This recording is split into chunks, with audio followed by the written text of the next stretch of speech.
Chapitre 18.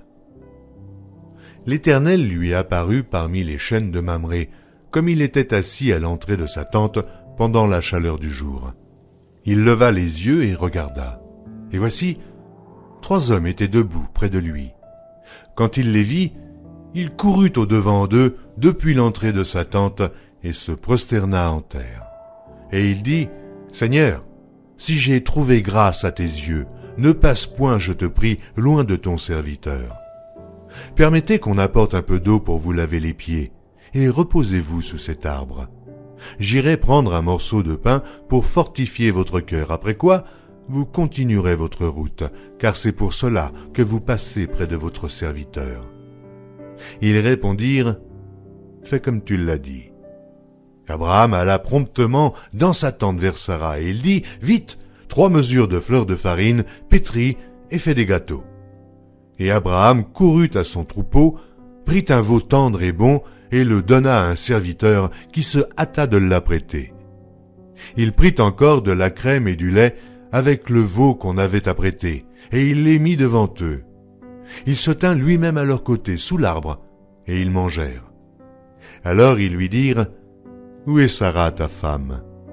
Il répondit, « Elle est là, dans la tente. » L'un d'entre eux dit, « Je reviendrai vers toi à cette même époque, et voici Sarah, ta femme, aura un fils. » Sarah écoutait à l'entrée de la tente qui était derrière lui. Abraham et Sarah étaient vieux, avancés en âge, et Sarah ne pouvait plus espérer avoir des enfants.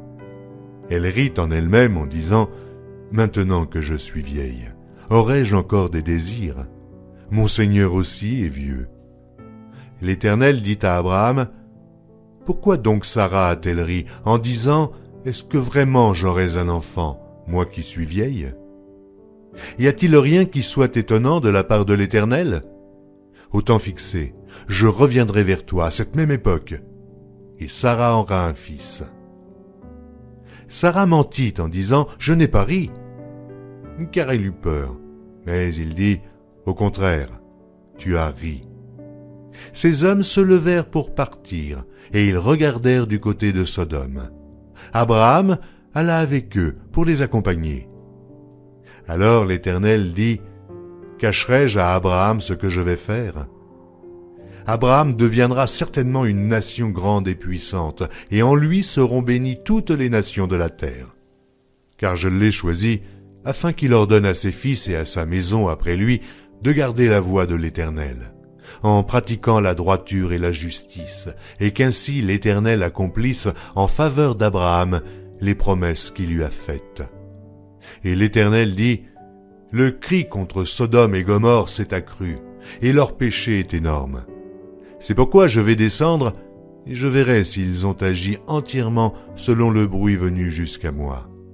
Et si cela n'est pas, je le saurai. » Les hommes s'éloignèrent et allèrent vers Sodome. Mais Abraham se tint encore en présence de l'Éternel. Abraham s'approcha et dit, « Feras-tu périr le juste avec le méchant? Peut-être y a-t-il 50 justes au milieu de la ville. Les feras-tu périr aussi? Et ne pardonneras-tu pas à la ville à cause des 50 justes qui sont au milieu d'elle?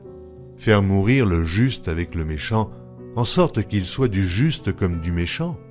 Loin de toi cette manière d'agir, loin de toi. Celui qui juge toute la terre n'exercera-t-il pas la justice? » Et l'Éternel dit, « Si je trouve dans Sodome 50 justes au milieu de la ville, je pardonnerai à toute la ville à cause d'eux. » Abraham reprit et dit, « Voici, j'ai osé parler au Seigneur, moi qui ne suis que poudre et cendre.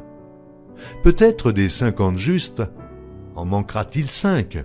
Pour 5, détruiras-tu toute la ville? » Et l'Éternel dit, « Je ne la détruirai point, si j'y trouve 45 justes. » Abraham continua de lui parler et dit, « Mais peut-être s'y trouvera-t-il 40 justes? » Et l'Éternel dit, « Je ne ferai rien à cause des 40. » Abraham dit, « Que le Seigneur ne s'irrite point, et je parlerai. Peut-être s'y trouvera-t-il 30 justes. » Et l'Éternel dit, « Je ne ferai rien si j'y trouve 30 justes. » Abraham dit, « Voici, j'ai osé parler au Seigneur. Peut-être s'y trouvera-t-il 20 justes. » Et l'Éternel dit, « Je ne la détruirai point à cause de ces 20. » Abraham dit, « Que le Seigneur ne s'irrite point, et je ne parlerai plus que cette fois. » Peut-être s'y trouvera-t-il 10 justes. Et l'Éternel dit, « Je ne la détruirai point à cause de ces 10 justes. » L'Éternel s'en alla lorsqu'il eut achevé de parler à Abraham, et Abraham retourna dans sa demeure. Chapitre 19. Les 2 anges arrivèrent à Sodome sur le soir, et Lot était assis à la porte de Sodome. Quand Lot les vit, il se leva pour aller au-devant d'eux et se prosterna la face contre terre. Puis il dit, « Voici, mes seigneurs, entrez, je vous prie, dans la maison de votre serviteur, et passez-y la nuit. Lavez-vous les pieds, et vous vous lèverez de bon matin, et vous poursuivrez votre route. » « Non, répondirent-ils, nous passerons la nuit dans la rue. » Mais Lot les pressa tellement qu'ils vinrent chez lui et entrèrent dans sa maison. Il leur donna un festin et fit cuire des pains sans levain, et ils mangèrent. Il n'était pas encore couché que les gens de la ville, les gens de Sodome, entourèrent la maison, depuis les enfants jusqu'aux vieillards. Toute la population était accourue. Ils appelèrent Lot et lui dirent, « Où sont les hommes qui sont entrés chez toi cette nuit?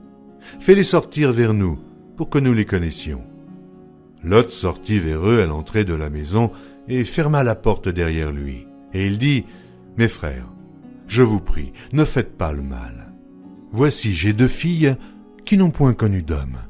Je vous les amènerai dehors et vous leur ferez ce qu'il vous plaira. Seulement, ne faites rien à ces hommes, puisqu'ils sont venus à l'ombre de mon toit. » Ils dirent, « Retire-toi. » Ils dirent encore, « Celui-ci est venu comme étranger, et il veut faire le juge. Eh bien, nous te ferons pis qu'à eux. » Et, pressant Lot avec violence, ils s'avancèrent pour briser la porte. Les hommes étendirent la main, firent rentrer Lot vers eux dans la maison, et fermèrent la porte. Et ils frappèrent d'aveuglement les gens qui étaient à l'entrée de la maison, depuis le plus petit jusqu'au plus grand, de sorte qu'ils se donnèrent une peine inutile pour trouver la porte. Les hommes dirent à Lot, « Qui as-tu encore ici? Gendres, fils et filles, et tout ce qui t'appartient dans la ville, fais-les sortir de ce lieu, car nous allons détruire ce lieu parce que le cri contre ses habitants est grand devant l'Éternel. L'Éternel nous a envoyés pour le détruire. » Lot sortit et parla à ses gendres qui avaient pris ses filles. « Levez-vous, dit-il, sortez de ce lieu, car l'Éternel va détruire la ville. » Mais aux yeux de ses gendres, il parut plaisanter. Dès l'aube du jour, les anges insistèrent auprès de Lot en disant, « Lève-toi, prends ta femme et tes 2 filles qui se trouvent ici, de peur que tu ne périsses dans la ruine de la ville. » Et comme il tardait, les hommes le saisirent par la main, lui, sa femme et ses 2 filles, car l'Éternel voulait l'épargner. Ils l'emmenèrent et le laissèrent hors de la ville. Après les avoir fait sortir, l'un d'eux dit, « Sauve-toi pour ta vie, ne regarde pas derrière toi, et ne t'arrête pas dans toute la plaine.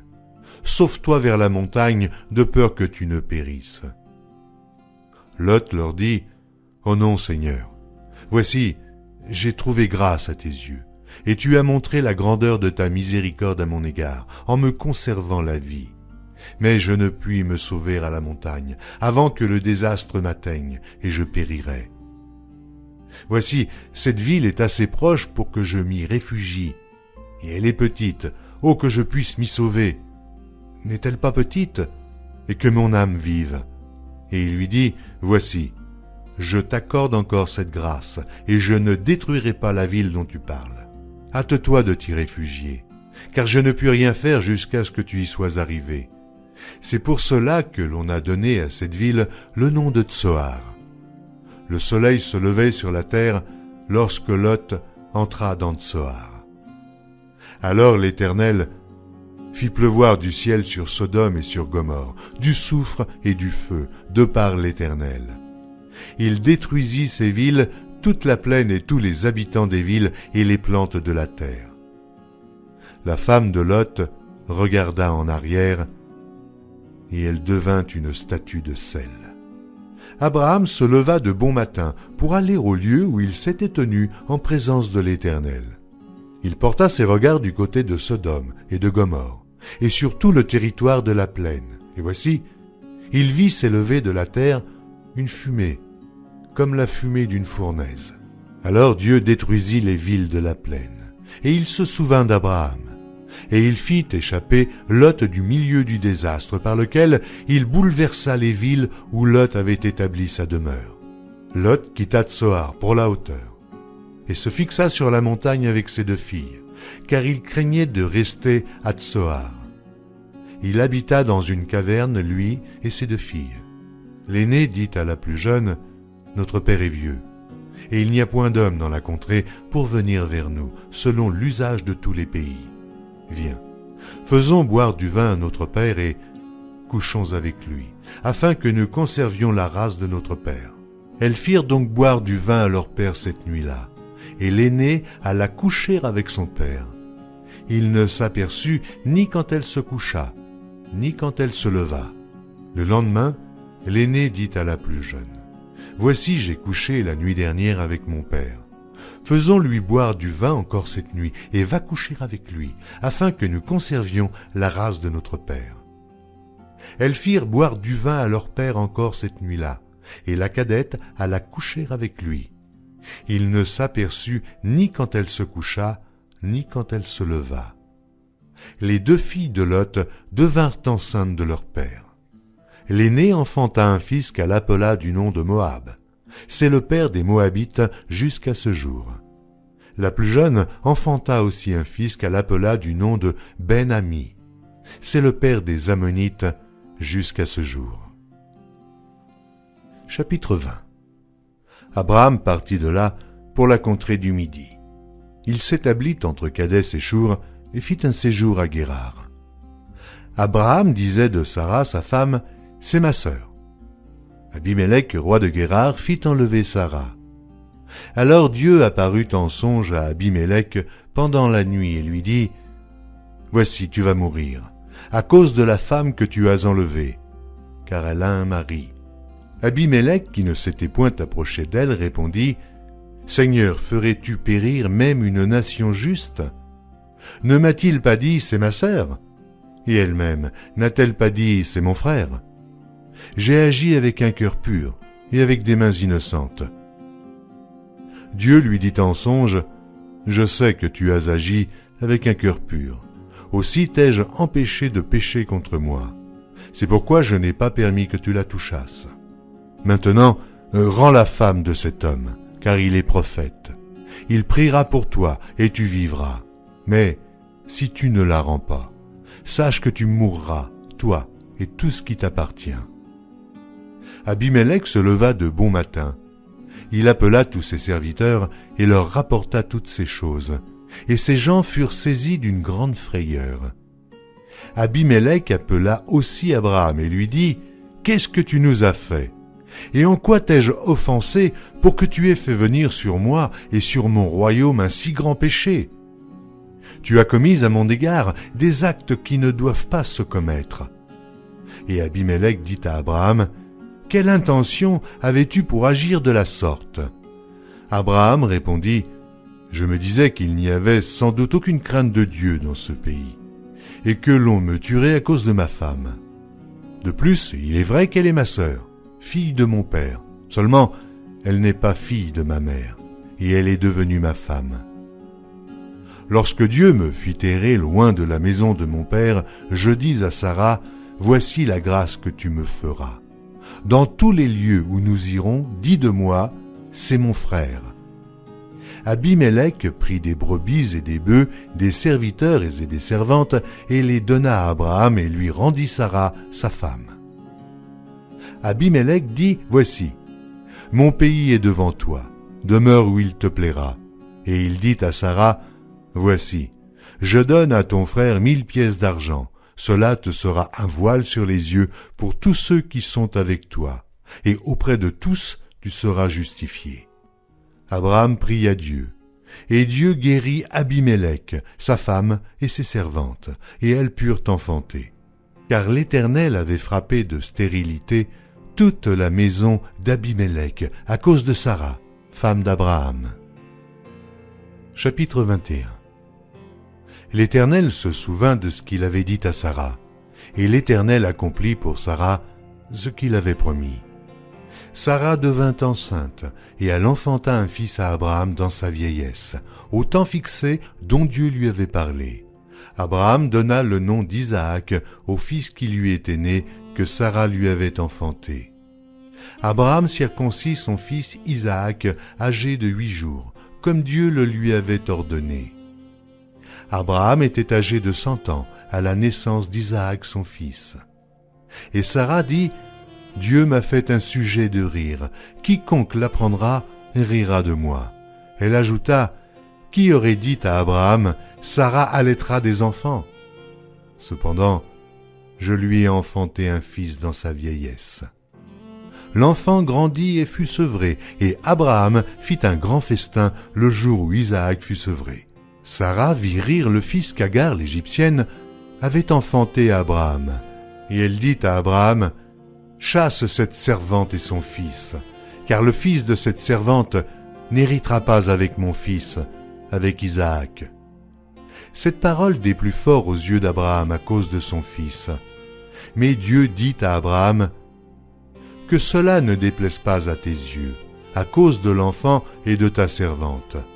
Accorde à Sara tout ce qu'elle te demandera, car c'est d'Isaac que sortira une postérité qui te sera propre. Je ferai aussi une nation du fils de ta servante, car il est ta postérité. » Abraham se leva de bon matin, il prit du pain et une outre d'eau qu'il donna à Agar et plaça sur son épaule. Il lui remit aussi l'enfant et la renvoya. Elle s'en alla et s'égara dans le désert de Beer-Shéba.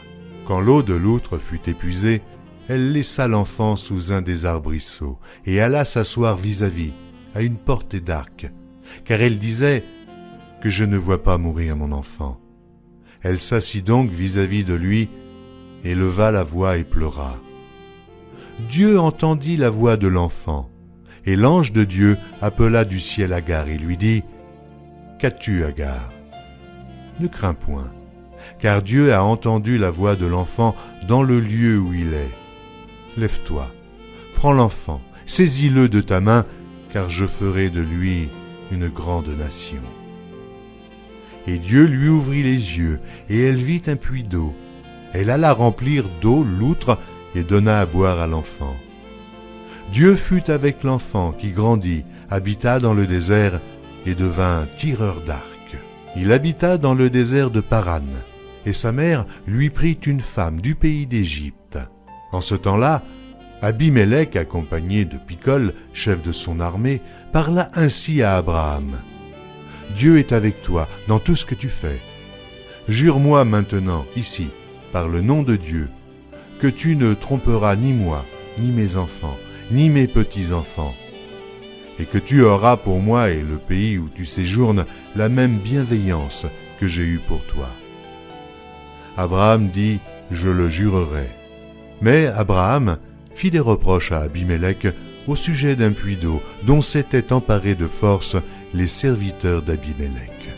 Abimélec répondit, « J'ignore qui a fait cette chose-là. Tu ne m'en as point informé et moi, je ne l'apprends qu'aujourd'hui. » Et Abraham prit des brebis et des bœufs qu'il donna à Abimélec, et ils firent tous deux alliance. Abraham mit à part 7 jeunes brebis, et Abimélec dit à Abraham, « Qu'est-ce que c'est 7 jeunes brebis que tu as mis à part ?»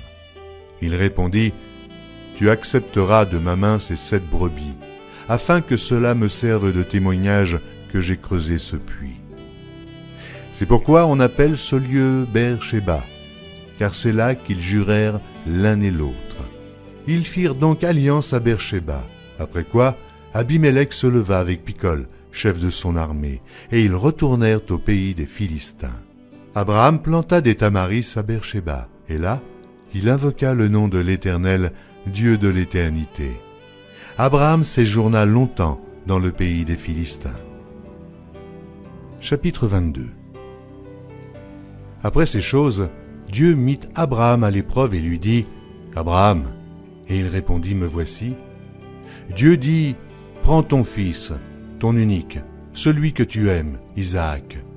Va-t'en au pays de Mojira et là, offre-le en holocauste sur l'une des montagnes que je te dirai. » Abraham se leva de bon matin, sella son âne et prit avec lui 2 serviteurs et son fils Isaac. Il fendit du bois pour l'holocauste et partit pour aller au lieu que Dieu lui avait dit. Le 3e jour, Abraham, levant les yeux, vit le lieu de loin. Et Abraham dit à ses serviteurs, « Restez ici avec l'âne. Moi et le jeune homme, nous irons jusque-là pour adorer, et nous reviendrons auprès de vous. » Abraham prit le bois pour l'holocauste, le chargea sur son fils Isaac, et porta dans sa main le feu et le couteau, et ils marchèrent tous 2 ensemble. Alors Isaac, parlant à Abraham son père, dit « Mon père !» Et il répondit « Me voici, mon fils. » Isaac reprit « Voici le feu et le bois, mais où est l'agneau pour l'holocauste ?»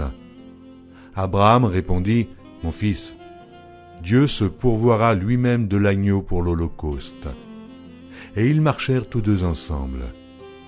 Lorsqu'ils furent arrivés au lieu que Dieu lui avait dit, Abraham y éleva un autel et rangea le bois. Il lia son fils Isaac et le mit sur l'autel par-dessus le bois. Puis Abraham étendit la main et prit le couteau pour égorger son fils. Alors l'ange de l'Éternel l'appela des cieux et dit « Abraham, Abraham !» Et il répondit « Me voici. » L'ange dit « N'avance pas ta main sur l'enfant et ne lui fais rien, car je sais maintenant que tu crains Dieu et que tu ne m'as pas refusé ton fils unique. » Abraham leva les yeux et vit derrière lui un bélier retenu dans un buisson par les cornes. Et Abraham alla prendre le bélier et l'offrit en holocauste à la place de son fils. Abraham donna à ce lieu le nom de Jéhovah-Jiré. C'est pourquoi l'on dit aujourd'hui, à la montagne de l'Éternel, il sera pourvu. L'ange de l'Éternel appela une seconde fois Abraham des cieux et dit, « Je le jure par moi-même, parole de l'Éternel, parce que tu as fait cela et que tu n'as pas refusé ton fils, ton unique. Je te bénirai et je multiplierai ta postérité comme les étoiles du ciel et comme le sable qui est sur le bord de la mer, et ta postérité possédera la porte de ses ennemis. Toutes les nations de la terre seront bénies en ta postérité, parce que tu as obéi à ma voix. » Abraham étant retourné vers ses serviteurs, ils se levèrent et s'en allèrent ensemble à Beer-shéba, car Abraham demeurait à Beer-shéba. Après ces choses, on fit à Abraham un rapport en disant « Voici, Milca a aussi enfanté des fils à Nachor, ton frère, Uth, son premier-né, Buz, son frère, Kemuel, père d'Aram, Kesed, Azo, Pildash, Jidlaph et Béduel. Béduel a engendré Rebecca. Ce sont là les 8 fils que Milca a enfantés à Nachor, frère d'Abraham. Sa concubine, nommée Réhuma, a aussi enfanté Tébash, Gaham, Tahash et Maaka.